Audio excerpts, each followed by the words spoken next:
des questions que nous recevons régulièrement touche la question de la souffrance. Alors, comment se fait qu'un Dieu bon permette la souffrance? Alors,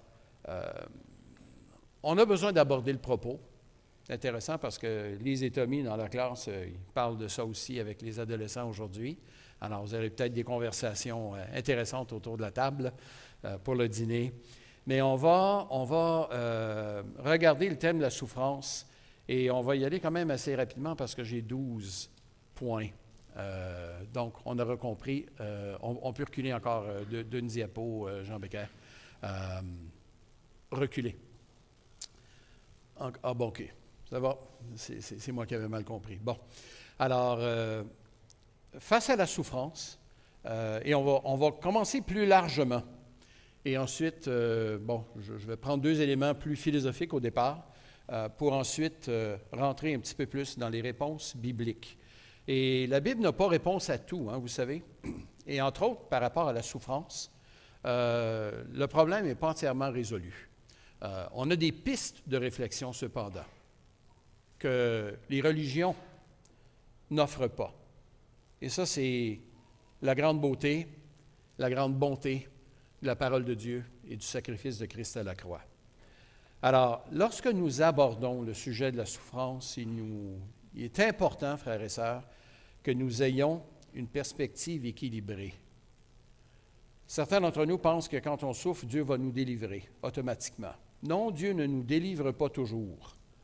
Après tout, Jean-Baptiste a perdu la tête, le voisin d'Akab s'est fait tuer, entre autres, à une fausse accusation de Jézabel. Donc, on n'est pas toujours délivré, ni épargné, ni préservé. Et face à la souffrance, nous avons besoin de réfléchir à développer ce que j'appelle une théologie de la souffrance, préférablement avant de souffrir. Parce que, et je terminerai la prédication comme cela ce matin, c'est que parfois, quand on est dans la souffrance, on est beaucoup moins disposé à trouver, à accepter ce que le Seigneur nous donne comme consolation, comme direction. Alors, dans la souffrance, nous avons un Dieu qui nous accompagne et, ultimement, nous avons un Dieu qui nous délivre. Mais ici-bas, la délivrance peut se faire attendre. Alors, je nous propose donc une douzaine de pistes de réflexion qui sont destinées à nous équiper, à réfléchir, à méditer, et si on vous pose des questions, ou même qu'on souligne cette difficulté pour la vie chrétienne, eh bien, sachez qu'il existe des pistes de réponse. On peut répondre humblement, en reconnaissant les limites de nos connaissances, en reconnaissant les limites de ce que la parole de Dieu nous enseigne. Néanmoins, il y a une consolation, il y a une assurance à trouver dans la parole de Dieu. Donc, la première idée que j'aimerais aborder avec vous, c'est le fait que la souffrance, eh bien, c'est un problème pour tous les systèmes de pensée, et non pas pour simplement la foi chrétienne. Pour toutes les religions, pour tous les systèmes de pensée, la question de la souffrance est un problème. Bon, le bouddhisme a choisi de régler le problème de la souffrance en disant que c'est une illusion. On vit dans un monde illusoire ou en préparation pour un monde à venir. La souffrance est une pierre d'achoppement pour les Occidentaux. On n'aime pas souffrir, on ne veut pas souffrir, on est habitué de guérir rapidement, de sorte que quand on ne trouve pas la solution, eh bien, on doit prendre notre mal en patience. Alors, ce n'est pas sans nous déplaire.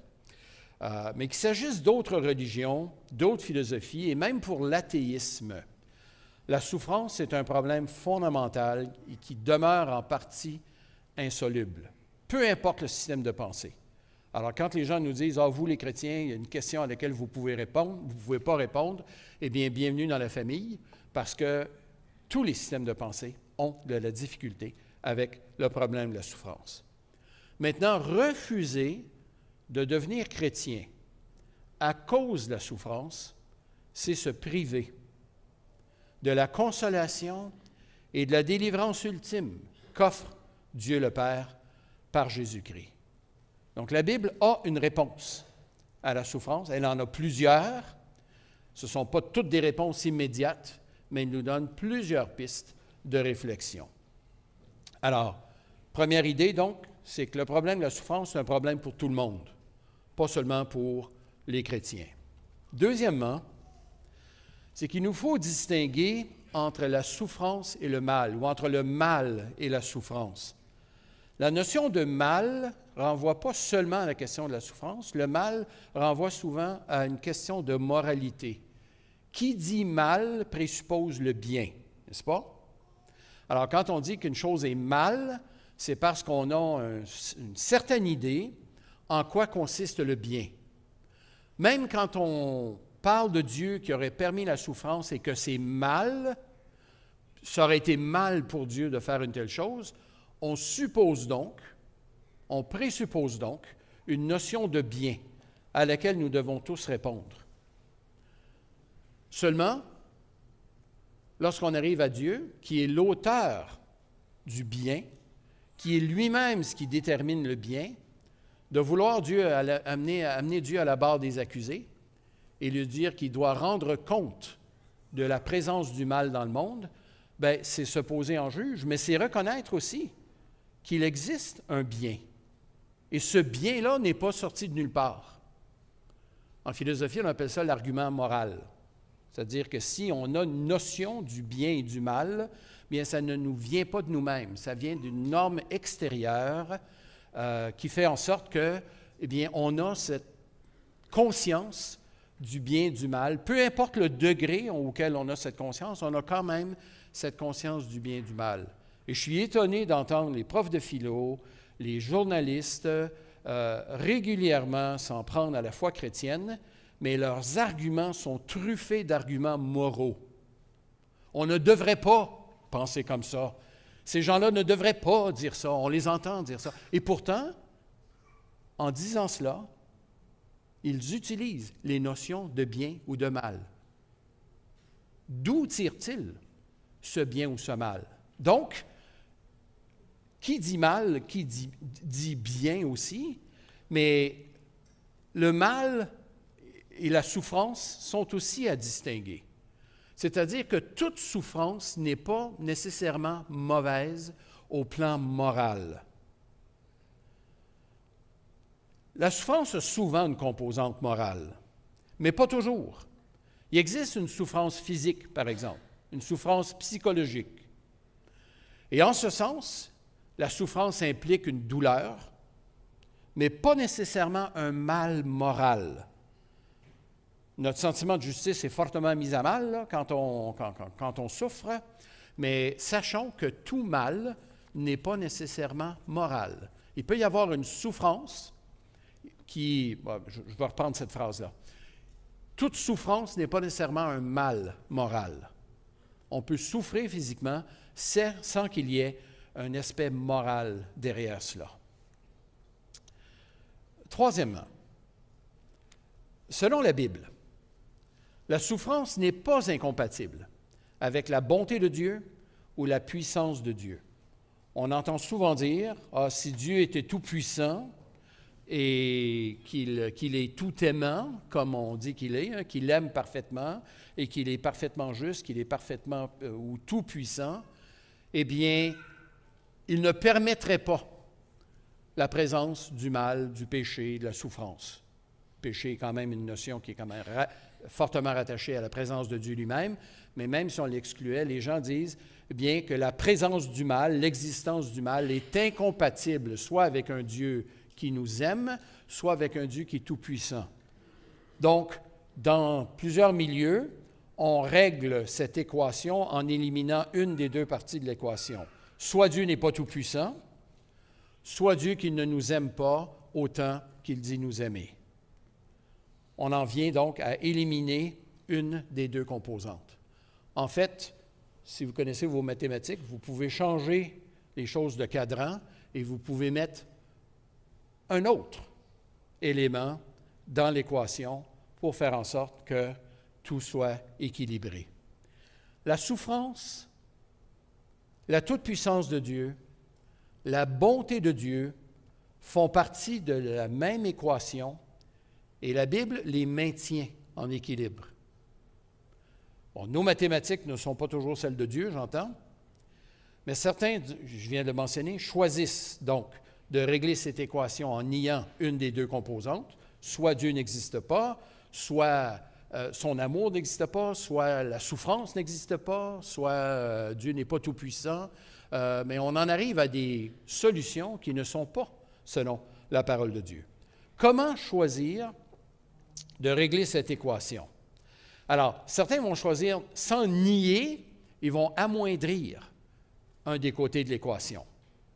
Dieu n'est pas complètement bon, ou Dieu n'est pas complètement puissant. Entre autres, souvent invoqué, à cause du soi-disant libre arbitre, ou la liberté de choix qu'il nous a donnée. Je dois dire que la notion de libre arbitre n'est pas dans la parole de Dieu. Très populaire parmi les chrétiens, mais nous n'avons pas de libre arbitre, frères et sœurs. Nous avons ce qu'on appelle en théologie un serf arbitre. Nous sommes à la servitude du mal. Nous n'avons pas ce libre arbitre, nous sommes normalement orientés vers le mal. Ça ne plaît pas à l'orgueil du 21e siècle, là, mais c'est quand même une évidence de la parole de Dieu. Nous ne sommes pas libres de penser. Parce qu'on est conduit par notre cœur normal à penser à l'extérieur de la volonté de Dieu, à s'égarer. Ce qui est miraculeux ou ce qui est extraordinaire dans nos vies, c'est pas qu'on soit encore tenté par le mal, c'est qu'on soit capable de faire le bien. Parce que bibliquement parlant, notre cœur nous oriente, notre volonté nous oriente, nos sentiments nous orientent. Je me réserve une prédication à un moment donné sur ces trois éléments. Et comment notre pensée entière, notre personnalité entière est touchée par la notion de péché. Je me contente pour le moment de simplement les mentionner. Mais la Bible affirme à la fois la bonté de Dieu, la toute-puissance de Dieu et l'existence de la souffrance. Et il nous faut essayer de les mettre dans une même équation. Quatrièmement, il existe différentes causes à la souffrance. La souffrance existe pour plusieurs raisons. Il y a des causes dites naturelles. Les famines, qui ne sont pas créées par l'être humain, certaines d'entre elles, les tremblements de terre, les inondations. Alors, ces choses-là arrivent. En anglais, on les appelle les acts of God, les événements imprévisibles. Je ne sais pas si c'est Dieu qui les envoie nécessairement, pas impossible, mais il y a des causes dites naturelles, sans que l'être humain soit partie prenante dans l'existence de ce genre de souffrance. Mais il existe aussi des causes politiques à la souffrance. Il y a des injustices sociales, il y a des famines qui sont montées de toutes pièces. Il y en a une en ce moment en Afrique de l'Est. Il y a des guerres, les négligences, du favoritisme. Alors, ce point-là n'est pas sur la diapo, mais il y a des causes politiques. Mais aussi des souffrances qui, semble-t-il, sont sans cause apparente. Et on retrouve ça dans Luc chapitre 13. Je vous invite à prendre votre Bible, nous allons lire ce texte. Luc chapitre 13, où il est fait état d'une situation, une question que l'on pose à Jésus. Luc chapitre 13, verset 1. En ce temps-là, quelques personnes vinrent lui raconter, à Jésus, ce qui était arrivé à des Galiléens, dont Pilate, gouverneur romain, avait mêlé le sang avec celui de leur sacrifice. Donc, c'est des gens qui étaient venus, vraisemblablement à Jérusalem, et étaient venus offrir des sacrifices. Il a dû y avoir une échauffourée entre eux et les gardes du temple ou les gardes romains, mais finalement, il y a le sang qui avait coulé, puis le sang des humains s'était mêlé, pour ainsi dire, au sang de leur sacrifice. Jésus leur répondit, verset 2, « Pensez-vous que ces Galiléens aient été de plus grands pécheurs que tous les autres Galiléens parce qu'ils ont souffert de la sorte? On pose la question à Jésus et Jésus en remet. Quand on essaie de mettre Jésus dans un coin, il élargit le coin. Il dit, ça vous cause scandale, je vais vous en mettre encore bien plus. Il dit, non, je vous dis, mais si vous ne vous repentez pas, vous périrez tous de la même manière. Mais là, ce n'est pas une autre question qui est posée à Jésus, c'est Jésus qui en ajoute. Ou bien ces 18 personnes sur qui est tombée la tour de Siloé et qu'elle a tous tués. Jésus fait référence à un événement qui n'est pas rapporté ailleurs dans l'histoire, mais c'est Jésus qui le mentionne ici. La tour de Siloé, pas loin de la piscine de Siloé, était tombée, semble-t-il, et avait tué 18 personnes. Alors Jésus prend cet exemple-là en disant, eh bien, ces 18 sur qui est tombée la tour de Siloé et qu'elle a tué, pensez-vous qu'ils aient été plus coupables que les autres habitants de Jérusalem? On aurait tendance à dire, ben oui, hein? Pas pour rien qu'ils sont morts. Jésus dit, non, ce n'est pas le cas. Mais il renverse la situation en disant, en fait, ce sont des appels à la repentance. Non, vous dis-je, mais si vous ne vous repentez pas, vous périrez tous pareillement. Ici, ce que Jésus amène comme réponse, c'est que le mal existe. Il y a différentes causes. Ici, il semble y avoir une souffrance sans cause apparente, mais Jésus utilise cet événement pour appeler les gens à la repentance. Ça, notre société est allergique à ce genre de commentaires. Il y a aussi des causes spirituelles à la souffrance et au mal. Le péché, bibliquement parlant, est une cause. Hein? La Bible nous dit que quand le péché est entré dans le monde, qu'est-ce qui y est entré aussi? Bien, la mort y est entrée. Mais c'est étonnant, déjà dans Genèse 3, alors que Adam et Ève pêchent devant Dieu, que tout de suite on en voit les effets. Dieu demande des comptes à Adam, il lance la responsabilité sur Ève. Dieu demande des comptes à Ève, elle dit que c'est le serpent. En fait, les relations que Dieu avait établies se brisent. Il y a d'abord une relation avec Dieu qui s'est brisée, il y a la relation entre hommes et femmes qui vient de se briser, et on voit dans la suite de Genèse 3 la relation entre les êtres humains et la nature, l'environnement, le monde créé. Cette relation-là aussi est brisée. Donc, on vit dans un monde dont les relations sont brisées. Pas pour rien, frères et sœurs, que dans notre formulation de la vision de l'Église, nous parlons de réconciliation. Parce que nos relations sont brisées. Si ce n'est pas avec notre conjoint, ou nos parents, nos frères ou sœurs, c'est avec le voisin, le patron, un ex, etc. On a tous des relations brisées. D'où ça vient? Bien, ça vient du péché. Et pas simplement le péché d'Adam et Ève, on a tous notre part dans ça. Donc, le péché mène à la mort, et la Bible nous mentionne qu'on a tous notre part dans ça. Et en fait, la Bible mentionne chacune de ces causes. Les causes naturelles, les causes politiques, les souffrances sans cause apparente et des causes spirituelles. La Bible les mentionne toutes, ces causes. Alors, ce n'est pas comme si la Bible nous amène à nous mettre la tête dans le sable et dire « Non, non, non, ça n'existe pas. » Non, non, la souffrance existe, on y fait face, on la regarde droit dans les yeux, et la Bible la regarde droit dans les yeux aussi. Ce n'est pas comme si on détournait la tête et qu'on disait « Non, non, le mal n'existe pas. » Non, il existe. Cinquièmement, c'est que nous vivons tous, nous vivons dans un monde déchu et nous sommes tous affectés à divers degrés par la souffrance. Si ce n'est pas notre péché qui nous fait souffrir, bien, c'est le péché des autres. Et notre péché fait souffrir d'autres personnes aussi. Mais on vit tous dans le même monde. Et le monde dans lequel nous vivons, bien, c'est un monde déchu. Dans Genèse chapitre 6, ça nous parle d'un monde qui était entièrement orienté vers le mal. En quelques générations, ça s'est rapidement dégradé. Et il est dit que tous ont péri, sauf les 8 personnes que Dieu a épargnées. Est-ce qu'elles étaient meilleures que les autres? Pas nécessairement. Mais Dieu a fait grâce à Noé, sa femme, ses 3 fils, leurs épouses, et a poursuivi le genre humain. Dans Romains chapitre 8, versets 22 et 23, nous lisons le texte qui suit. Si vous voulez le prendre, vous pouvez suivre dans votre Bible. Mais Romains 8, versets 22 et 23, il est dit que nous savons que jusqu'à ce jour, la création tout entière, elle soupire et souffre les douleurs de l'enfantement. Est-ce que la création a péché?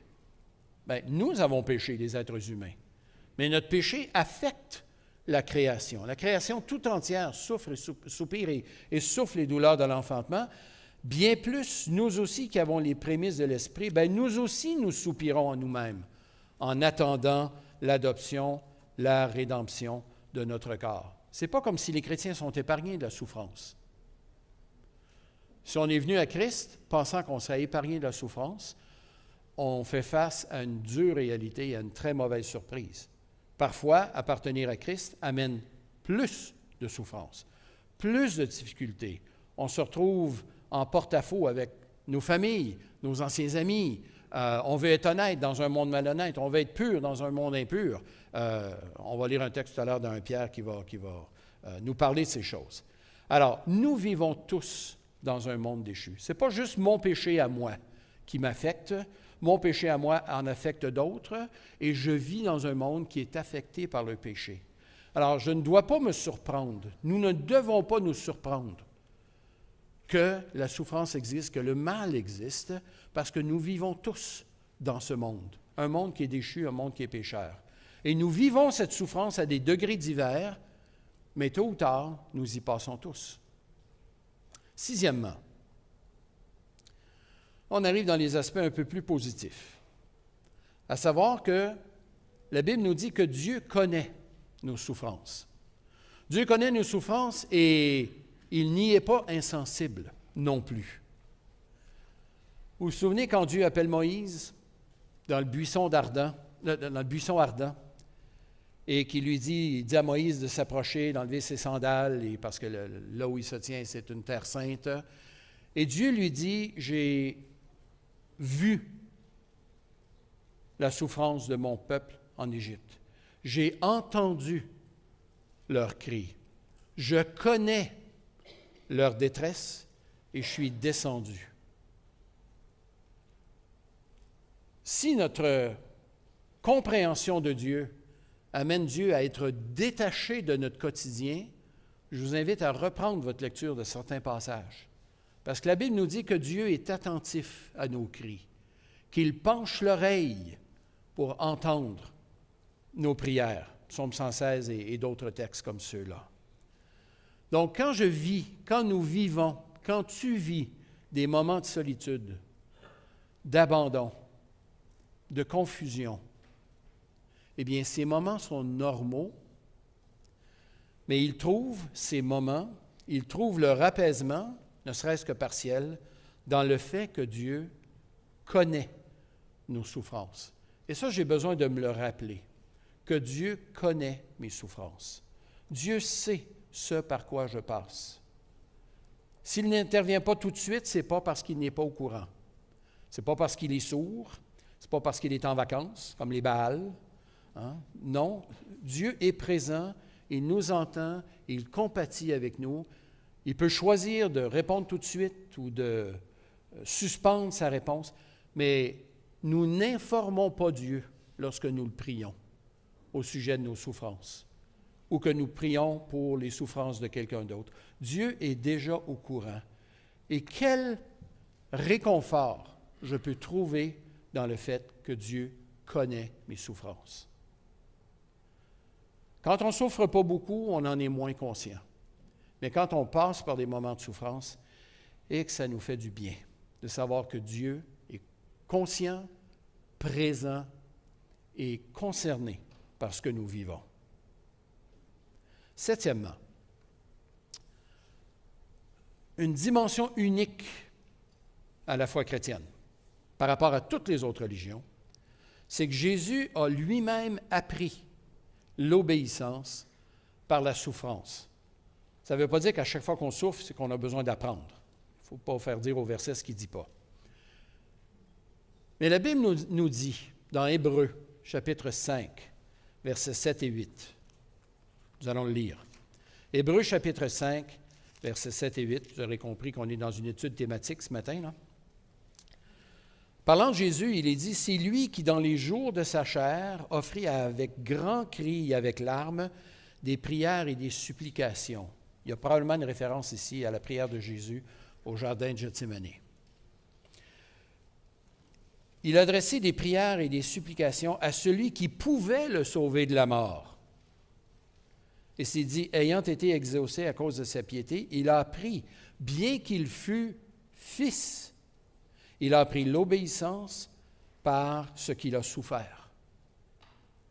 Dans le plan de Dieu, dans des décisions qui ont été prises dans l'éternité, on n'était pas là pour participer aux délibérations. Le Seigneur avait choisi de faire passer son propre Fils par la souffrance. Un des buts, une des conséquences, c'était d'apprendre l'obéissance par la souffrance. Ça va avoir d'autres conséquences, on va les voir dans 1 Pierre dans un moment. Mais Jésus est passé par là. Jésus est passé par la souffrance.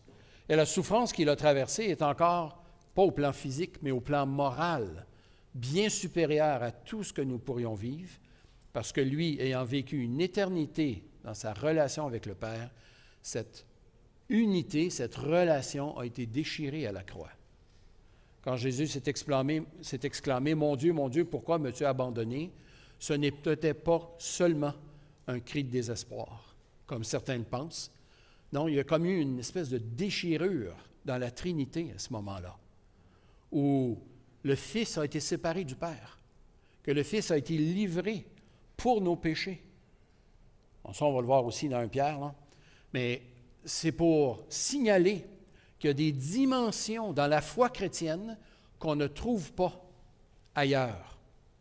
On ne trouve pas un Dieu qui souffre pour ses créatures rebelles.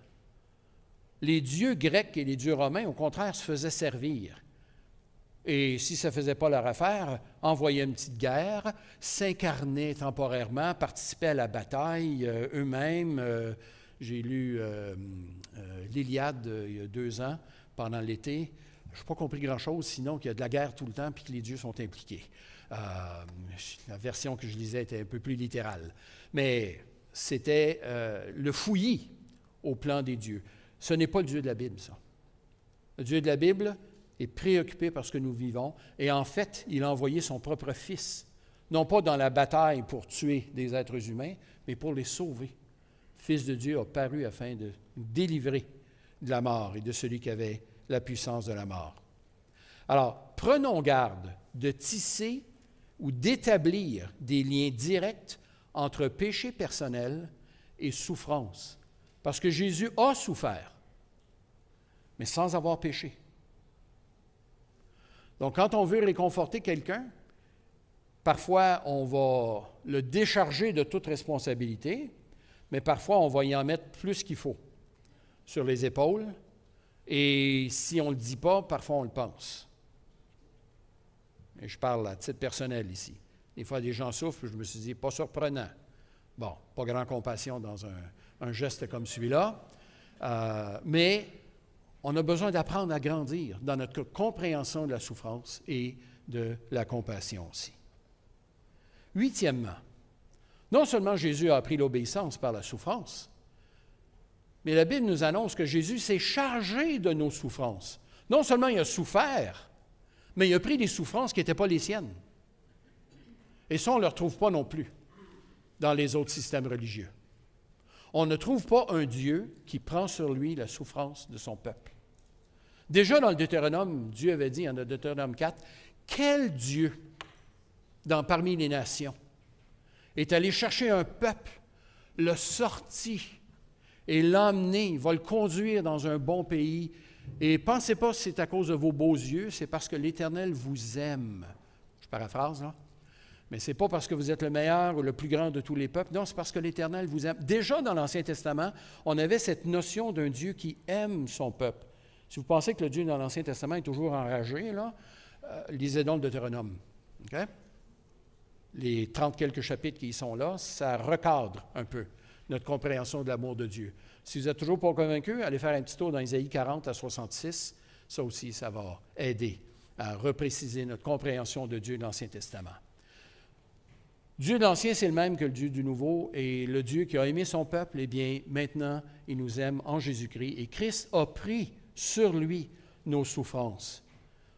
Le texte qu'on a lu dans 1 Pierre renvoie à 2-3 moments dans le texte, au texte d'Ésaïe 53. Je vous invite à prendre ce texte dans Ésaïe 53. Donc, après les psaumes, Ésaïe, un petit peu plus loin, Ésaïe 53, c'est ce passage que l'on trouve écrit 700 ans, 800 ans avant Jésus-Christ, un texte qui n'est pas lu dans les synagogues, frères et sœurs. Ce texte n'est pas lu dans les synagogues parce qu'il est considéré comme étant trop controversé.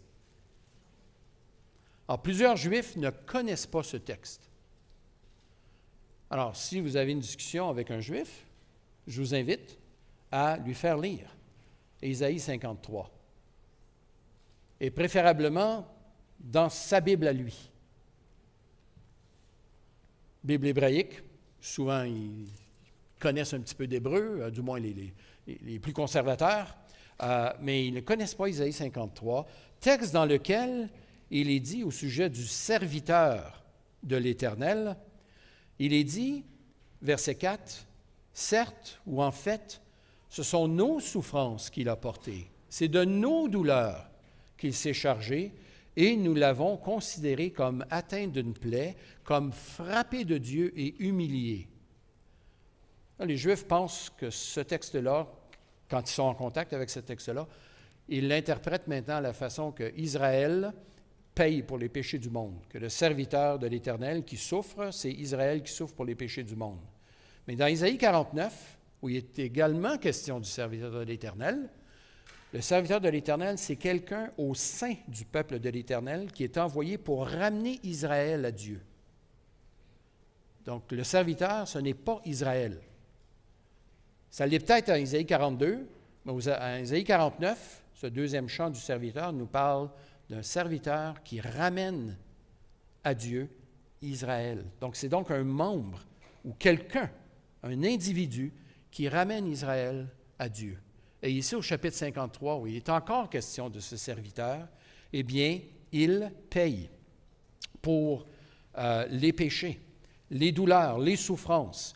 Mais, verset 5, il était transpercé à cause de nos crimes, écrasé à cause de nos fautes. Le châtiment qui nous donne la paix est tombé sur lui, et c'est par ses meurtrissures que nous sommes guéris. Nous étions tous errants comme des brebis. Chacun suivait sa propre voie. Si on veut chercher une définition du péché, on en a une ici. On cherche notre propre voie. On détermine nous-mêmes ce qui est bien, ce qui est mal. Et l'Éternel a fait retomber sur lui, sur ce serviteur, la faute de nous tous. Donc, à la mort de Jésus à la croix, il y a clairement une substitution qui se passe. Qu'il subit notre peine. Il subit notre châtiment.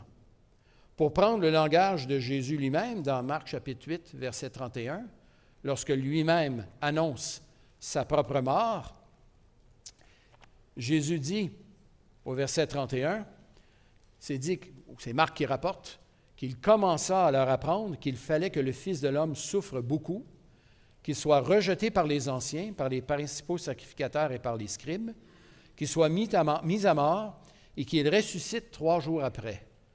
Dimanche dernier, nous avons vu que la mort de Jésus n'était pas un accident de parcours. Eh bien, ne l'est toujours pas dans le cadre de la souffrance non plus. Alors, Dieu avait déterminé ces choses d'avance. Alors, loin de nous observer de loin souffrir, au contraire, Dieu se rapproche de nous. Le Fils de Dieu prend sur lui-même nos souffrances et nos douleurs. 9e,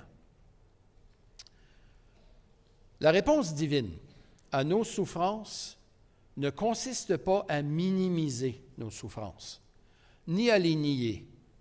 C'est comme de dire à un enfant, « tu n'as pas mal » quand il hurle de douleur. Non. Quand on souffre, on souffre. Et Dieu ne nie pas cette souffrance-là, il ne la minimise pas non plus. Mais ce qu'il fait, c'est qu'il place sur Jésus-Christ à la croix du Calvaire nos souffrances, nos douleurs. Et là, je ne parle plus de douleurs physiques, je parle de souffrances spirituelles. Allons dans 1 Pierre, finalement. 1 Pierre, chapitre 2, verset 21.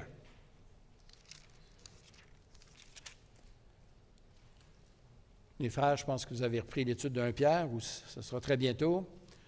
Les sœurs, je ne sais pas si vous avez repris déjà. Êtes-vous dans 1 Pierre, Pauline? Bon. Alors, texte qui nous est familier à tous maintenant. Alors, il est dit au verset 21, « C'est à cela, en effet, que vous avez été appelés, à supporter la souffrance. Parce que Christ, lui aussi, a souffert pour vous. Christ a souffert pour nous et il nous a donné un exemple afin que vous suiviez ses traces. » La réponse divine à la souffrance, une des réponses divines à la souffrance, n'est pas d'enlever la souffrance, mais du fait que Christ a souffert pour nous, c'est de marcher dans ses traces, de savoir que mon Sauveur, mon Maître, lui aussi a souffert. Il a souffert pour moi. Et il m'a donné un exemple, afin que moi aussi, je puisse garder la tête hors de l'eau lorsque je souffre. Quand on souffre, il y a une chose qui se passe, c'est que l'eau nous passe par-dessus la tête, n'est-ce pas? On est englouti par nos idées, nos pensées, notre souffrance. Parfois, c'est une souffrance physique, parfois, c'est une souffrance psychologique. Mais on a de la peine à respirer. Et quand on arrive à sortir la tête de l'eau et de voir que Christ aussi a souffert et qu'il m'a donné un exemple afin que je puisse marcher dans ses traces. Une des réponses à la souffrance, c'est de marcher dans les traces de Jésus-Christ. Ce n'est pas la seule réponse, mais c'en est une, qui a un sens à notre souffrance. Il y a une direction à notre souffrance. Elle ne nous tombe pas dessus à l'improviste. Ce n'est pas non plus des dieux malfaisants. Dieu est au courant, Dieu sait, on l'a vu plus tôt, Dieu entend, Dieu est compatissant.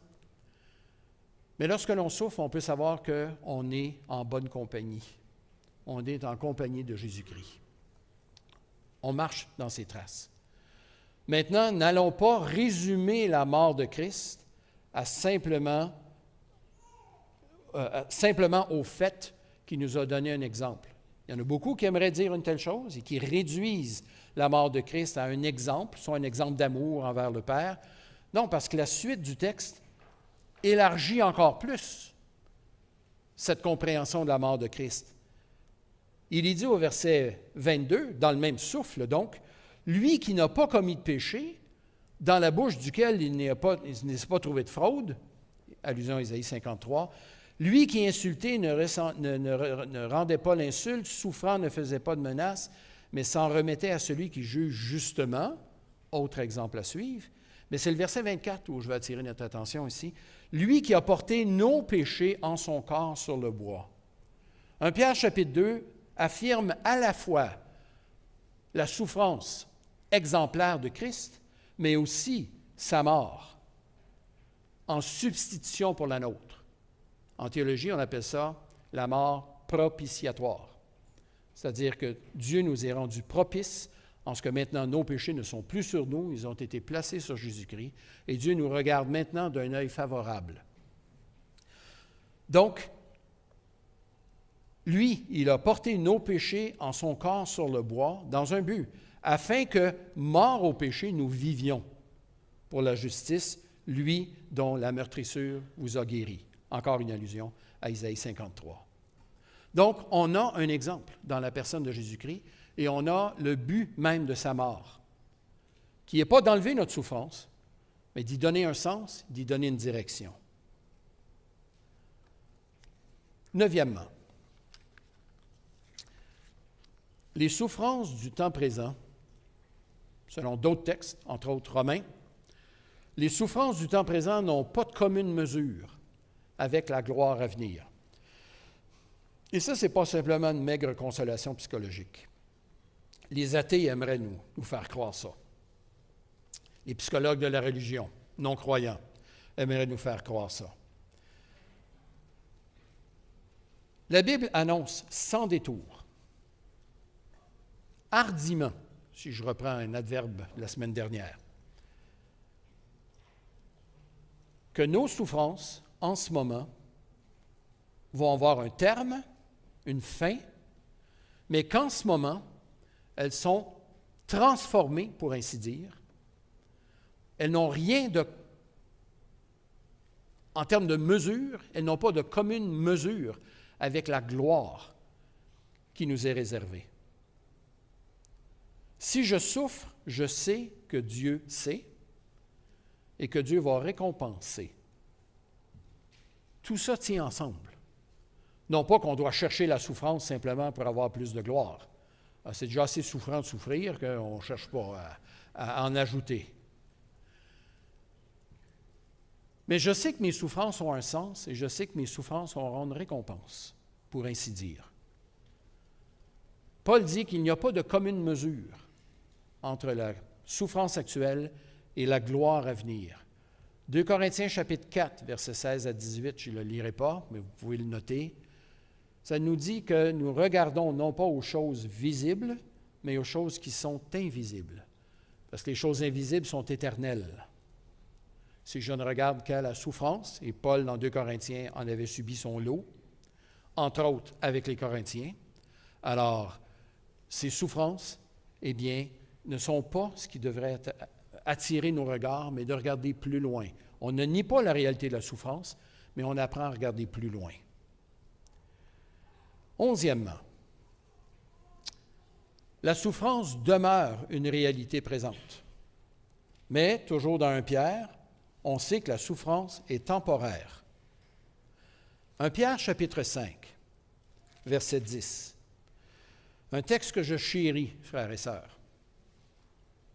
Je sais qu'il y en a qui souffrent beaucoup plus que moi je peux souffrir, ou de ce que j'ai pu souffrir.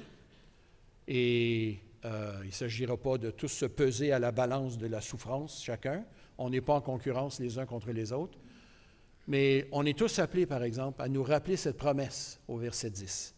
Le Dieu de toute grâce, qui en Christ vous a appelés à sa gloire éternelle, après que vous aurez souffert un peu de temps, eh bien, il vous fortifiera lui-même, il vous affermira, il vous formera lui-même, il vous affermira, il vous fortifiera, il vous rendra inébranlable. Dans nos souffrances actuelles, on peut dire, ouais, c'est pas gagné. C'est pas gagné. Et Pierre nous précise que si on souffre, c'est pour un peu de temps.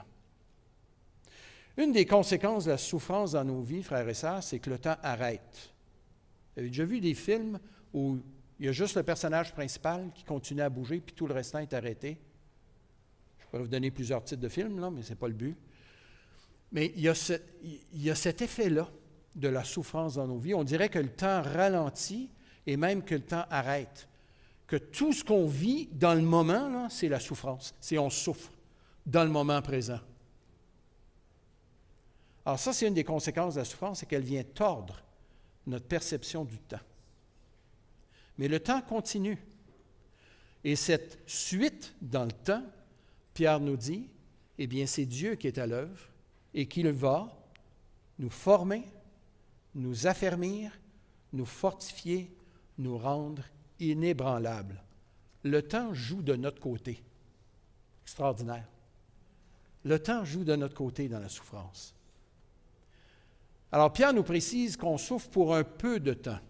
Il n'est pas en train de minimiser la souffrance, mais il est en train de nous amener à regarder un petit peu plus loin et de voir au-delà de la souffrance, au-delà du temps présent. 12e, c'est que nous n'attendons pas la fin de la souffrance, nous attendons plutôt les nouveaux cieux et la nouvelle terre, là où la souffrance n'existera plus. Mais ce que nous allons voir, c'est Dieu lui-même. C'est Jésus-Christ, c'est le Saint-Esprit. Nous allons voir Dieu face à face, sans être consommé, sans être consumé. Et dans ces nouveaux cieux et cette nouvelle terre, 2 Pierre chapitre 3, verset 13, termine en disant « Là où la justice habitera ».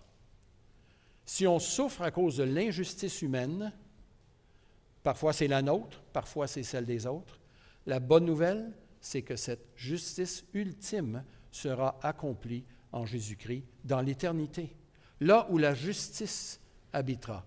Et Pierre s'adresse dans sa deuxième épître à des frères qui souffrent, qui sont la cible d'une société qui ne veut pas d'eux, et on sent cette pression-là monter même dans notre société. Alors, la réponse à cela, c'est que nous attendons les nouveaux cieux et la nouvelle terre. Dans Apocalypse 21, versets 1 à 4, un passage que j'aime bien. Je vous invite à prendre votre Bible. Jean dit, « Je vis un nouveau ciel et une nouvelle terre, car le premier ciel et la première terre avaient disparu. La mer n'était plus, la mer qui est signe de danger et de mort souvent chez les Juifs. Et je vis descendre du ciel d'auprès de Dieu la ville sainte, la nouvelle Jérusalem, prête comme une épouse qui s'est parée pour son époux. J'entendis du trône une voix forte qui disait, « Voici le tabernacle de Dieu avec les hommes. Il habitera avec eux. Ils seront son peuple. » On a vu ça dans 2 Corinthiens 6. « Il essuiera toute larme de leurs yeux. » Pardon. « La mort ne sera plus. Il n'y aura plus ni deuil, ni cri, ni douleur, car les premières choses ont disparu. » Alors, on a besoin, frères et sœurs, dans la souffrance dans laquelle nous nous trouvons, celle dans laquelle nous sommes peut-être déjà trouvés, ou celle dans laquelle nous allons nous trouver, bien trouver réconfort. Non pas dans toutes les réponses qu'on aimerait avoir, non pas dans la fin de la souffrance, mais dans le fait que Dieu nous connaît, il sait où nous en sommes, il désire, il a pris lui-même nos souffrances, nos douleurs, il a payé pour nos péchés, cause ultime de la souffrance, et il va nous délivrer de cette souffrance une fois pour toutes dans les nouveaux cieux et la nouvelle terre. Nous avons besoin, pour prendre le langage de 1 Pierre chapitre 4, versets 1 et 2, nous devons nous armer de la pensée de souffrir. On n'est pas équipé, là. On n'est vraiment pas équipé. Quand je regarde ce que la pandémie a créé chez les églises, dans les églises, on n'était vraiment pas prêt, on n'était pas armé à la pensée de souffrir. On a réagi. Et on a réagi sur le même ton que celui qui nous était servi.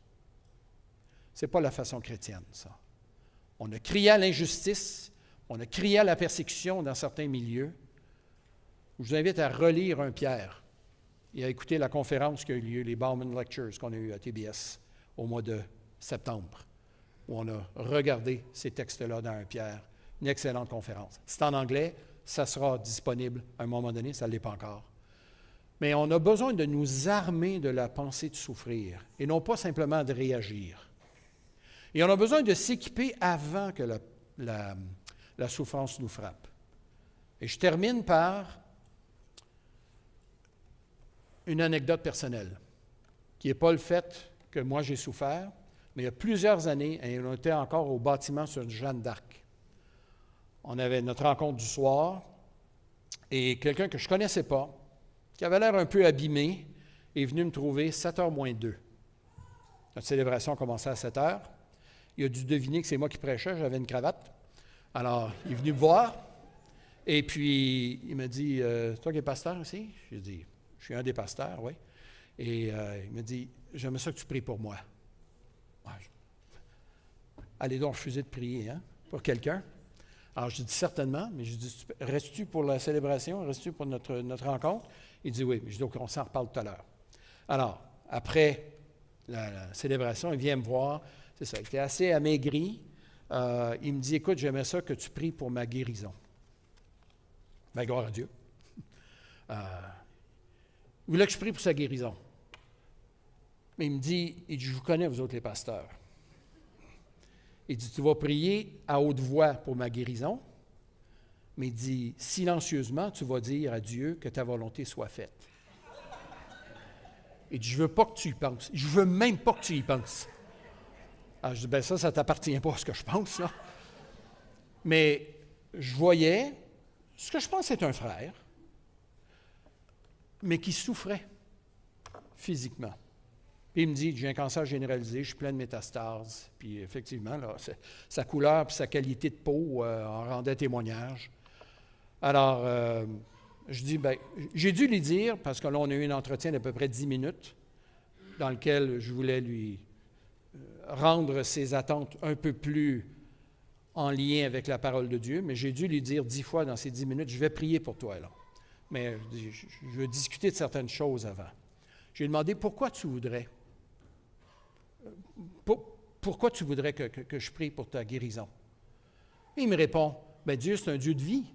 Certainement, la mort, c'est pas dans sa volonté. Alors, il dit, Dieu, c'est un Dieu de vie, puis je veux vivre. Partiellement vrai. Maintenant, si on pensait tout le temps comme ça, il y aurait beaucoup plus de monde sur la Terre qu'il n'y en a eu, parce que beaucoup de gens ne seraient pas morts. Il nous faut mourir à un moment donné. Mais je lui mentionne, je dis, pourquoi tiens-tu à vivre comme ça? Mais il dit, écoute, il dit, ma famille n'est pas chrétienne. Il dit, aucun des membres de ma famille, mes parents, un gars qui était peut-être dans début quarantaine, il avait l'air cinquantaine solide, là, à cause de sa maladie. Il était peut-être dans la quarantaine, cancer généralisé. Mais il me dit, j'aimerais ça que mes parents viennent au Seigneur, j'aimerais ça que ma famille vienne au Seigneur. Encore là, raison on ne peut plus noble. Alors, moi j'ai dit, bon, c'est extraordinaire. J'ai dit, tu penses vraiment que si tu es guéri, tes parents vont venir au Seigneur? Oui, ils vont voir la grâce de Dieu, ils vont voir la miséricorde de Dieu, mais ils vont voir la puissance de Dieu dans ma guérison. Ah, mais je dis, ça pourrait certainement être le cas. Mais je lui ai dit, écoute, juste pour quelques minutes, on va envisager un autre scénario. Je vais prier pour toi, là. Okay? Je te le répète. J'ai prié pour toi selon ce que tu m'as demandé. Mais là, je savais que j'étirais sa patience. Mais je lui disais, écoute, si plutôt que de chercher à vivre en t'accrochant à la vie, tu préparais tes propres funérailles et que tu acceptais ta mort imminente et que tu préparais toi-même. Tu me dis que tu veux que tes parents viennent au Seigneur. Je dis, plutôt que ta mort soit une défaite, ça pourrait être une célébration de la puissance de Dieu dans ta vie parce qu'il t'a sauvé et qui va t'amener dans sa présence pour l'éternité. Je dis, je t'offre même que tu écrives le texte de la prédication. Je vais t'aider. J'y offrais de l'aide. Puis je dis, ils n'auront pas le choix, audience captive. Hein? Ils vont écouter ce qui va être dit. Je dis, ils n'auront pas le choix que d'entendre le message de l'Évangile. Puis je dis, tu pourrais même choisir les chants.